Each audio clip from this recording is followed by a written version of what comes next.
Daniel Craig's run as James Bond has now come to an end, but after 5 films, there have been many ups and downs. I think the stronger ones have been quite fantastic, whereas the weaker films have definitely stood out. But what I will say about the set of films done by the latest 007 is that many fans and viewers will have different films at different positions, and it will be interesting to read how people personally rank them. Of course, this is my subjective view on how I would rank the Daniel Craig James Bond movies, but I am intrigued to hear how you would personally rank them too, so let me know down below in the comment section. But before I get into my ranked list, if you want to keep up to date on any of my future content on the latest movies and TV shows, then don't forget to support this video by giving it a like rating, subscribing to the channel, and turning on your notifications. Also, feel free to check me out on Twitter, Facebook, Reddit, and Instagram at Cortex Videos,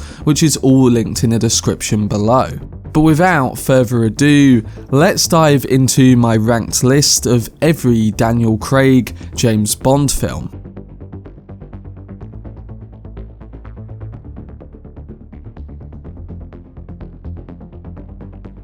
So starting off with Quantum of Solace, the second Daniel Craig James Bond film didn't go down well with many viewers and fans, but it's still worth watching for the continuation of the story. In this film, Bond attempted to stop yet another villainous organisation called Quantum and its leader Dominic Green. Some fans, including myself, weren't so happy about the film as it lacks some of the aspects and characters connected with the James Bond franchise. It was shot from an unfinished script due to a writer's strike, with some of the dialogue written on the fly by director Mark Foster and Craig himself, ending up as admittedly not the most cohesive entry. Quantum is at its best when it's focusing on Bond's struggle for inner peace in the wake of Vesper's death, or on his back and forward relationship with his boss, and it's considerably less effective when dealing with its evil environmentalist villain,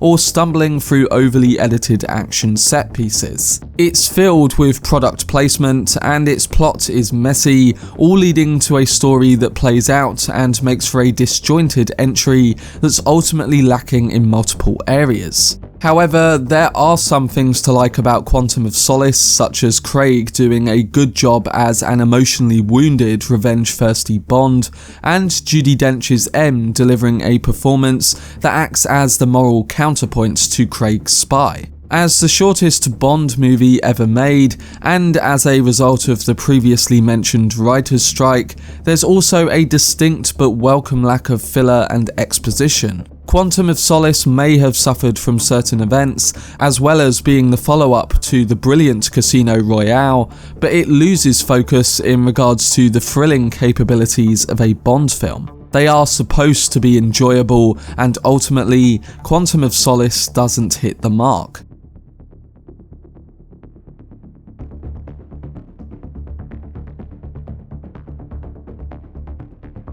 Next, at number 4, I'm putting No Time to Die. Now, I know many will instantly disagree with this and put Spectre below the latest James Bond film, but just for me personally, I found that there were just too many weak aspects, such as a muddled tone, a bad villain that lessens the motivation and the stakes, alongside some questionable choices which didn't really help the consistency nor the character of James Bond. But really, this is all connected through script problems and a poor plot that ultimately makes me not want to revisit this film much more. It wants to tie up the loose ends of Spectre, a task probably better left alone, but one that eats up nearly half the runtime. It also wants to return to the Bond franchise's most eccentric aspects, such as island layers, evil plots for world domination, and all the things that never fit well into this era of 007. Most of all, it wants to give Daniel Craig's James Bond, arguably one of the best 007s of all time,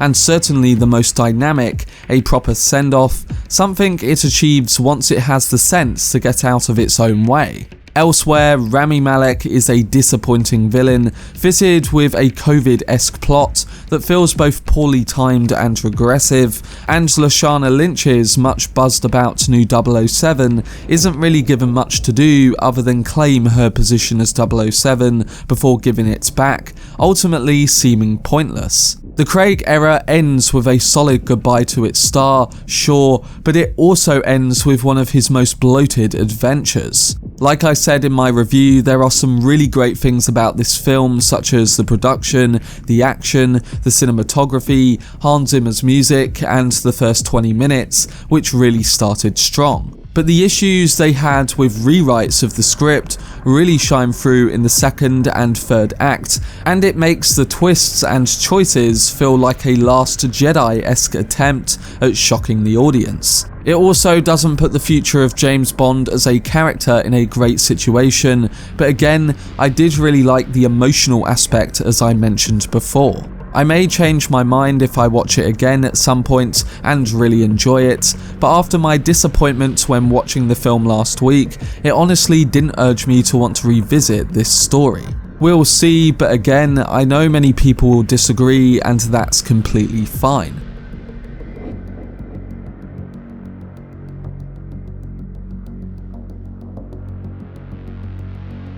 Rounding out the top 3 is 2015's Spectre. James Bond once again has his hands full when M dies, and her message brings him to Mexico City, and from there on, things rapidly get more complicated. The most impressive aspect of this film is the way it portrays James Bond as a kind of rebel who stands against his own organisation, and this angle brings a new sense of urgency into the film, since Bond can't rely on the assumption that everybody who supposedly works on the same side is a good guy. It also has fantastic elements to its production, such as the superb cinematography of Hoyt van Hoytema, especially during that great opening one-shot illusion in Mexico. All Bond movies are reflections of the cinematic landscape in which they're released in, so it's not a surprise that the trend of focusing on an overarching narrative rather than the film at hand would wind up influencing 007. But this is where, in my opinion, it hurts the film. Blofeld's re-emergence for one feels unoriginal. That's partly due to the uninspired casting of Christoph Waltz, who could do this type of performance in any film. More upsettingly, his claim to being the author of Bond's pain stems from the sort of cynical pandering that would bring Emperor Palpatine back in Star Wars The Rise of Skywalker. That might all be fine if this reveal didn't follow a plodding first hour that unsuccessfully tries to use Skyfall's ruined city effects about the state of MI6, and following a theme song that unsuccessfully mimics its predecessor. Even a quite brutal brawl between Craig and Dave Bautista on a train feels like a callback to a far superior sequence in a superior film. But yes, a better plot and less trying to rely on the sequel to Skyfall would have definitely helped a film that has great production aspects and all the potential that a Bond film should have.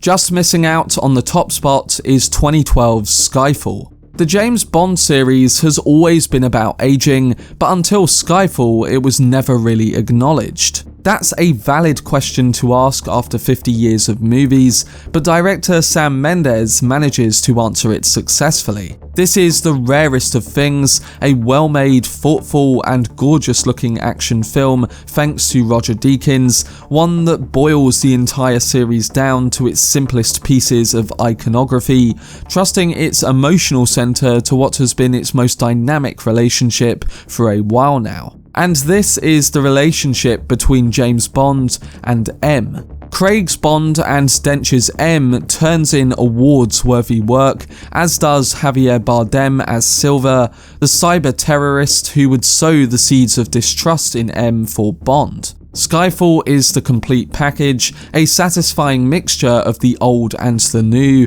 both a celebration and reflection of all things 007, and it easily draws attention thanks to the song by Adele that adds a special atmosphere to the film. However, that's not the only aspect of the film that captivated the audiences. Bond has been shot and pronounced dead, but whoever hurt him and stole the list of secret agents from the CIA is in for a big surprise. Once again, Bond gets to travel to fascinating locations in his effort to learn the truth and find the person behind this. It may be a film that is beat by beat very similar to that of The Dark Knight, and it takes many obvious things from other movies too, but it uses these well in the Bond's template to create the perfect blend of action and drama.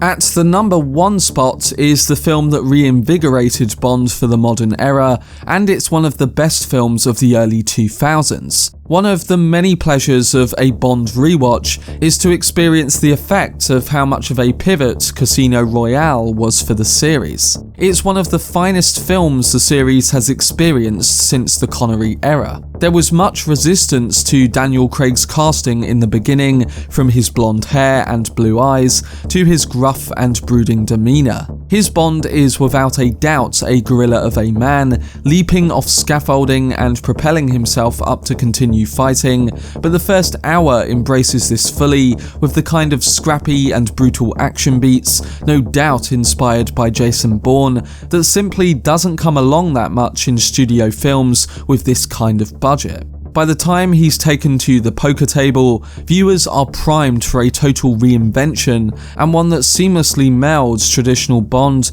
with moments of genuine introspection. Dench's M finally gets some solid material and a sparring partner in Craig, while Mads Mikkelsen's blood-weeping Le Chiffre is a nice reflection to the quirky villains of old with an added touch of darkness. It laid the foundations for the evolution of the character, with Bond's morality and true identity placed front and centre. Every Bond movie needs a strong supporting cast to help it succeed, and Casino Royale's was one of the best. Eva Green's performance as femme fatale Vesper steals the show, while Mads Mikkelsen and Jeffrey Wright gave great performances respectively. Add in plenty of high-octane action sequences, complete suspense, and an ill-fated love story that sets up Craig's entire arc as 007, and Casino Royale is deserving of the top spot. Sure, it borrowed plenty from the at-the-time successful Jason Bourne film, but Casino Royale breathed new life into the Bond franchise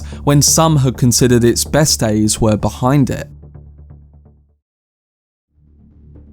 But that was my ranking of all 5 Daniel Craig James Bond movies, and I'm sure many people will agree, disagree, and have opinions on why they put certain films over others. I think films like Quantum of Solace and Spectre are definitely going to be towards the bottom, but from what I've also seen, many agree that Casino Royale and Skyfall are right near the top. From what I've also heard so far, No Time to Die appears to be a film that is going to be split right down the middle, depending on what they personally wanted from this Bond, but for those who did enjoy it, I'm really happy that you did. But what do you think of my list, and how would you rank all 5 of the Daniel Craig James Bond movies? Let me know down below in the comment section.